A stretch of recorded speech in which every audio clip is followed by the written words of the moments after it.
I will turn it over to Sharon Byrne, Executive Director of WoLF. Welcome, Sharon. A couple of things, and they're all sort of intertwined at once. And so I'll just sort of cover on the best that I can. One is, yes, I went to the UN Conference on the Status of Women 2.5 weeks ago in New York. And that happens every single year, usually around International Women's Day, March 8th, right? So a little bit of history for those who have not remembered it. When women start organizing and start agitating and get out on the streets and really raise hell, very big things happen. So International Women's Day, if you don't remember, I think started out of Russia with women that were agitating for bread and for soldiers who were gone in World War I, and it triggered the Bolshevik Revolution. Women in the UK, Denmark, and other places then picked up the Women's March and kept going with it, agitating for workers' rights and all kinds of things. It spread across the world and became a global movement for suffrage rights. And then in Spain in 1936, women got really pissed off and took to the streets. And that spawned the Franco Revolution. So message here is when women get upset, and start taking to the streets, very, very big energy gets unleashed and very big things can happen. So I think the UN in their infinite wisdom declared March 8th International Women's Day to try to keep us from doing that and causing global upheaval. So usually the Conference on the Status of Women is organized around that. It's a vehicle. CSW is a vehicle within the UN. And for those of you that might not know, the UN Universal Declaration of Human Rights that was signed in 1947, women shoved their way to that table, led by Eleanor Roosevelt. They insisted on being at that table, and they stripped a lot of the masculine language out of the Universal Declaration of Human Rights. Yay for them. Thank you for them, because we lean on that a lot in international human rights law. So CSW is a gathering that's annual at the UN headquarters in New York. Delegates from all over the world come, and there are sort of three main vehicles that go on in CSW. The first is the actual UN-based meetings that UN Women conduct. UN Women meaning the division within the UN. And what they're trying to do is get nation states to sign up to make commitments to further women's rights. And that means pledging money that will be given by governments to advance women's causes. It means work on things like CEDAW and the rights of the child, and getting nations to sign on to that. The United States is not a signer to either of those things, just an FYI. We are not a leader in this sort of thing. And so it's great. It's a great opportunity to meet women from all over the world. I've applied for Women's Liberation Front to have delegate status within the United Nations Conference on the Status of Women. We will find out this month, I think, whether or not we got it. But I usually am sent as a delegate from the UN Association of America. That's usually how I get appointed. But while I'm there, I give presentations from Women's Liberation Front. So we gave two this year, one on prostitution, and we had Dr. Farley with us, and Andrea Hines, who I don't know if you're aware of her work. She is a prostitution survivor from Canada, and she's great at advocacy, really, really good at it. And of course, you probably know Women's Liberation Front strongly supports the Nordic model. So we gave a good presentation on that. We also gave a presentation on pornography. And because we were given a presentation on pornography, I got hit right before I went to the Conference on the Status of Women by the French delegation, who said, hey, we noticed that you're doing something on pornography the day before. We'd like you to come to our thing, and then we'd like to go to yours. And we were like, okay, that sounds great. So we felt really good about that. And I went to their presentation, and it was really, really good. I got to say, I was very impressed with the French delegation's presentation. They had rock star slate of speakers, including their French Equalities Minister, really great minister from Scotland, Kristen Jardine, several others. They gave a really good presentation on pornography and why they want to do things to curb it, which I thought was great. So that was really good to go to. And then when I got there outside the French embassy, the sex work is work protesters were waiting on us, just so you know, they're every bit as aggressive as the trans rights activists, right? The room was overpacked, and this was kind of very common all the way through the Conference on the Status of Women. Rooms were overpacked. and meetings were held off the UN campus. The French embassy, the French mission to the UN is a little down the road from the UN. I met another great Swedish minister, Minister of Parliament, who was very excited about the work Women's Liberation Front's been doing in the United States on getting anti-pornography laws passed. We've managed to get that done in about 21 states now. This is one of the sessions that was held by UN Women. It was a bit of a rah-rah, pat yourself on the back, kind of thing from them. This is Stefan Dubrovnik, who is the UN spokesman, who does all the press conferences. So I got a chance to meet him. Sweden did a hell of a presentation. It's about 4 hours. And theirs was on prostitution. And I would say it was, again, overpacked, and it was at the Swedish mission to the UN. And one of the key stats that came out of their presentation was that Sweden got the Nordic model passed in 1999. So this has been 26 years of the Nordic model in Sweden. The Nordic model of prostitution basically criminalizes buyers. It sees buyers of sex acts from women as the problem. And so it will either administer criminal penalties, financial penalties, or a combination of both. Police must agree to, go after buyers and really crack down on them. The funds that are raised out of buyers, along with government funds, are then used to provide services to survivors and get them out of the trade. So it is an abolition model. It is an abolition model regarding prostitution. It is not legalization. It is not decriminalization. It seeks abolition by going after buyers. So we love that model because we would love to abolish porn, because Women's Liberation Front does not want to see any commercial sexual exploitation of women whatsoever. So that is why when Sweden was the first one, obviously, to bring this forward, which is pretty cool, they did it in 97. There was 65% opposition to this. So it took them 3 goes to get this into law. It took them 3 times to get enough public opinion behind them, enough public opinion to go for passing this law. In the time that model has been in place, there have been 0 murders of women in prostitution in Sweden. A couple of years after they got this done, Germany came over and said, hey, how did you do that? And Sweden explained the model to them. And Germany said, yeah, I don't think we're going to go that route. I think we're going to go for legalization. So Germany legalized brothels, legalized prostitution. Germany reports over 150 women murdered in prostitution since legalization. So we can clearly see which model it is that actually goes to protect women, which is why WoLF continues to advocate for the Nordic model. I got lucky. I'll show you a couple of slides. I met some other folks in New York. So this is one of our presentations. This is on pornography. If you have talked to Dr. Melissa Farley, she was one of our keynote speakers in this panel, along with Andrea. We also had Anna Zabnina of European Migrant Network that did the prostitution forum with us. This is Sonia from the Swedish Women's Lobby. She was awesome. And she explained to me that about 2 years ago, they'd had the self-ID law in front of them in Sweden, and her team, the Swedish Women's Lobby, had worked to kill it. And I said, oh, I love you. I think that's always good to meet TERFs in the wild, right? Even if you didn't realize that that's who they were. So she was great to meet. That's more on the Swedish one presentation. Now, one of the big scandals that came out of CSW was that Reem Al-Salem, who is one of, I think, is possibly the finest women's rights advocate ever fielded by the UN, she was locked out. She was locked out of CSW. None of us knew it. I found out about a day before I went to New York that Reem's visa had been denied and that the UN was not moving to help her get it.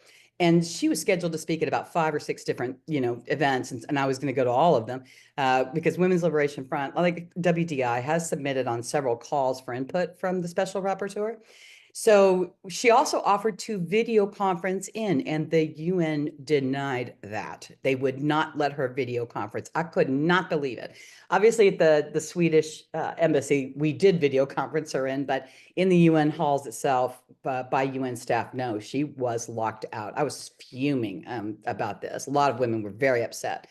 Anna Zabnina's team, European Migrant Network, Migrant Women's Network, they did a presentation also in the Swedish church. Really good. They focused on women in Afghanistan. This was one of the big things that we focused on a lot. When you're at the conference on the status of women, you're talking about really dire stuff like female genital mutilation, child marriage, women who are unable to farm and feed them, feed themselves. And of course, dire human rights situations like Afghanistan and Iran. So there were presentations from women in Afghanistan. There were presentations from women in Iran. This is the studio of Diane von Furstenberg, again, showing you how much off-site meeting we were having to do outside of the UN. She hosted a human trafficking webinar. The gentleman to the right was very interesting. He runs a man's network. He calls men in rather than out. He's trying to coach them to be better men and not buy sex from women. He is trying to coach them to respect and take care of women. So that was an unusual approach. That group right there is New Yorkers for the abolition model, right? They're looking to get the Nordic model, which is sometimes rebranded as the equality model, passed to New York. So I was like, oh, I'd love to meet you because we would love to endorse that and love to help you get that done. So there is some legislation to move that forward, which is great. There's UN headquarters in New York. Inside the halls of New York, if your Spanish is not good, this is the rights of women, our human rights. There were quite a few of these kinds of posters up around the halls of the United Nations. Now, there were two emotions at the Conference on the Status of Women that I have not detected before. I have to tell you, and I've been going for 6 years now. The first was fear, and the second was anger. And the reason there was fear was this was the 30th anniversary of the Beijing Declaration. That was a huge piece of human rights work that got done in Beijing in 1995. It was meant to mark a decade of progress for women.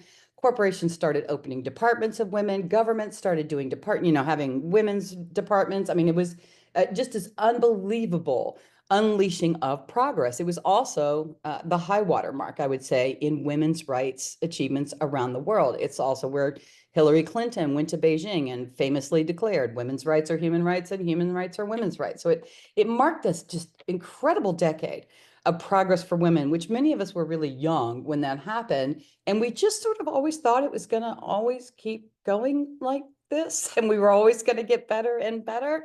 And never did we really foresee this sort of global rolling back of women's rights. So that was where the fear was coming from. There was this sense that in 1995, women rocked the world. And in 2025, the world is rocking women backwards. And all the countries were feeling it. All of them. They were all feeling it. It was just sort of a ubiquitous feeling. The anger was because we were all being shoved into these teeny tiny conference rooms in the basement of the UN or across the street at the Church Center, which is a dilapidated building, or at UN mission, various countries' missions to the UN. And yet meetings like this, open-ended, informal, consultative process on oceans, were just going on. Business as usual was going on at the UN. So we were being siloed, absolutely siloed. And that is where the anger came from. This is a Belgian minister, Elizabeth Stevens, who is an equalities minister for Belgium. They did a great presentation on getting parity in their government, meaning representation is half women and half men. And what that required was passing a law to do that, which then triggered the parties to have to go out and recruit women early to get in the seats, which is great. This woman was from South Africa, similar situation. Oh, this is for Lear. So Lear and I are big believers in nonviolence. This is outside the front of the UN, and it's a monument to nonviolence. And while I was in New York, I got a chance to see a play that happened to be running, which was Liberation. It's going on the road. It is going to come probably to a town near you. Please go see it if you get a chance. It is about this movement, particularly in the United States in the 1970s. This is one of those basements that we were overcrowded into. This was from the government of Chile, and you can see all the women standing around the room. There were security guards outside of the room. Sometimes they would not let you in if you were at over capacity. So, it was really just overcrowded and under-resourced, in my opinion. And it made me mad. And then they had lovely, monuments to women all over the place, right, in the UN, but you sort of felt like it was a bit of lip service. Found in the wild. I went to the Tenement Museum, and there is a Protect Trans Kids sticker in the bathroom, and somebody scrawled under it, "Leave kids alone, let them be kids." And I was like, oh, love New York. Now, this was a good panel discussion too. This was also across the street in the Church Center. And I believe the Netherlands led this one, and it was about how we took two steps forward and 3 steps back since 1995. This theme was very common throughout the conference. More kind of stuff. Now, this presentation was a really good one. On the far left is a Ukrainian member of parliament. Next to her is a trans guy from Brazil. Next to her was a really brilliant woman from the Netherlands, and next to her was a Mexican senator. And what they wanted to discuss was how we are losing women's political participation because of the threats, the silencing, the ostracization. Y'all are very familiar with it. The Brazilian women were furious that this guy was there. And of course, when he talked, this was the reaction in the room. There was not a lot of trans stuff at the UN. There was a little bit. I walked out of a presentation that Canada did where they were trying to talk about, litigation as a tool to oppress women, right? That you just sue them to death. And so I walked out of that because they all were doing the pronouns and two-spirit and all that garbage. And I'm like, I'm not going to sit through this. But you can see here that the Brazilian guy got zero traction with the women in this room. And again, look at how overcrowded these rooms are, right? This was one of the Portuguese woman that was next to me in this session. And then this session was from the Ukraine women. Made me cry.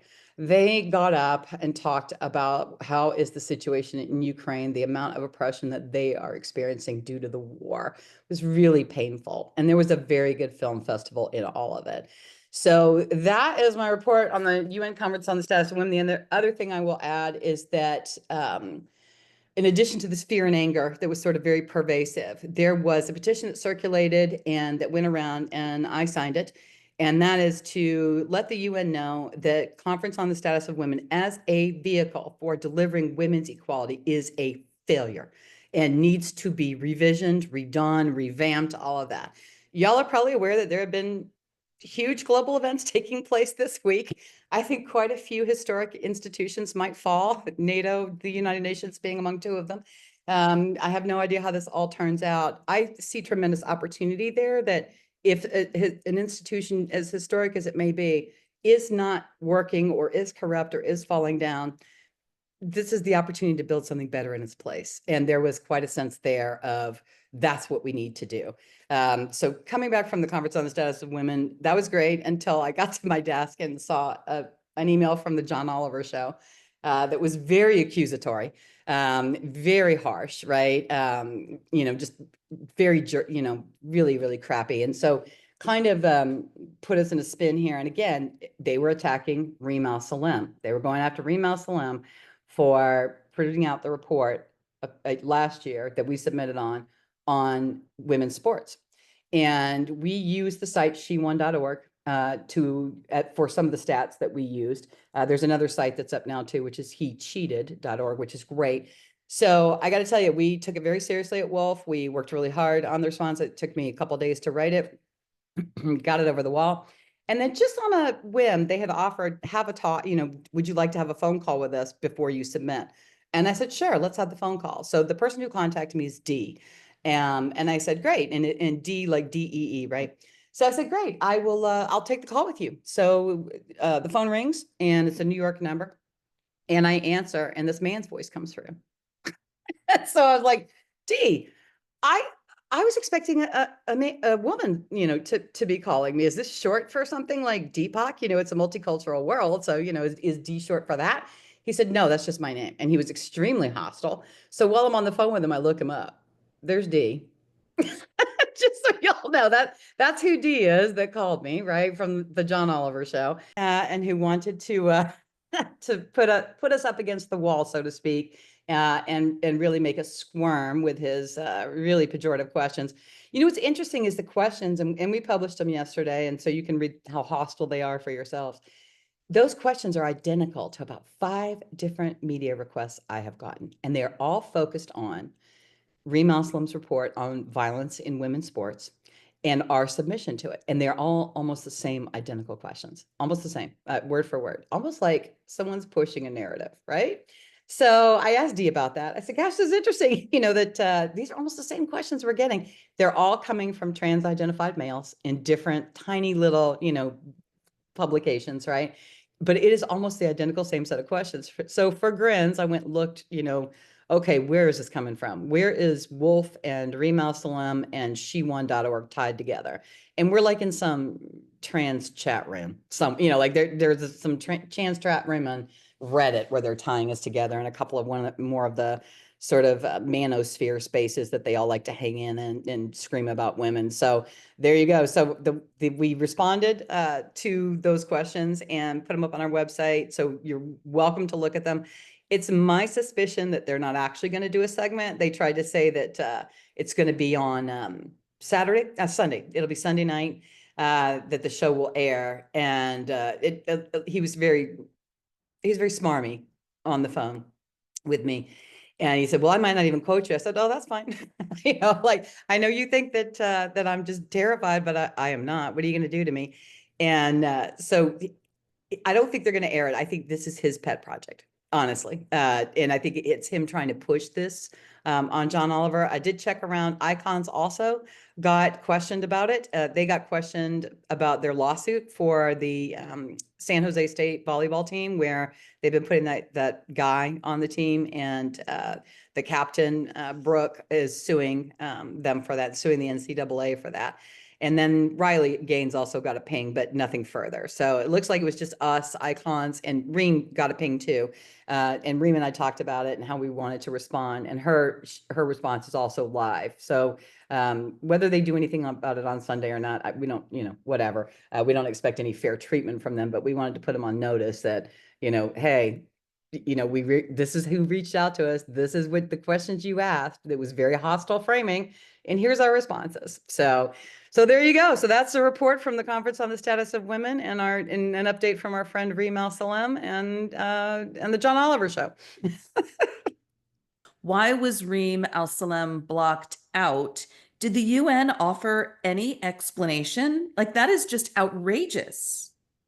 No. So something that everyone needs to know about the UN Special Rapporteur on Violence Against Women and Girls. That was, again, in that amazing freaking decade of women in the 90s, which there are, not that I ever want to go backwards, y'all, but there are days when I wish we could bring the 90s forward rather than this global evisceration of women's rights that we're seeing. That UN Special Rapporteur was created by mandate in 1994. So that's where that got done. And it is a volunteer position. She does not get paid. She also does not have like her own department. She gets like a little bit of an admin assistance, right? I think she has like 1.5 personnel or something that's dedicated to her. So Reem is doing all of the things that she has been doing pretty much on her own speed, right? Which is still astonishing. And prior UN statements, as you all know, have been very accepting of the trans agenda, which, by the way, was pushed by the United States and Canada. That is us that has done this, right? We are the ones that have pushed this on the UN. They didn't come up with this all by their little selves. And they've also had the sex workers work crowd have just totally overrun them, right? So for Reem to step up and say the things that she is saying, the rest of us, when we first started seeing her do it, were like, oh, who is this woman? Where does she come from? We have wanted the UN to say these things. Oh my God, like how did she get to, in that spot, right? So Reem will be holding the mandate for only 2 more years. So and you can be 100% sure whoever replaces her will probably not be this amazing, right? Like they're probably going to silence her. Reem's caused a lot of problems within the UN, and good kind of trouble, right? Like she's made the Human Rights Council have to listen to how brutal prostitution is for women instead of going with the sex workers work crap. She's had to, really come, and she's gone to bat for us on the trans stuff a lot. So we are extremely, for all of us women, we are extremely appreciative of her. So I think there was a couple of things. I think Reem might have been coming from Libya to New York, and I think that's why the visa was denied. She was coming from some country that the United States is not friendly with. Reem lives in Jordan, but I think there was definitely some problem with immigration, no question about that. But the UN did not step up and intervene. And that was the shocker. And so, no, they gave us no explanation, but it went around, the entire conference like, she's not here. And what really was upsetting was she said, okay, look, so if I can't get on the plane because the US won't accept my visa, then how about if I video conference in? The UN has great video conference, facilities. Y'all saw some of them, right? They have big screens, they have, all of that. That part does not make any sense to us at all. She was going to give an address to the General Assembly.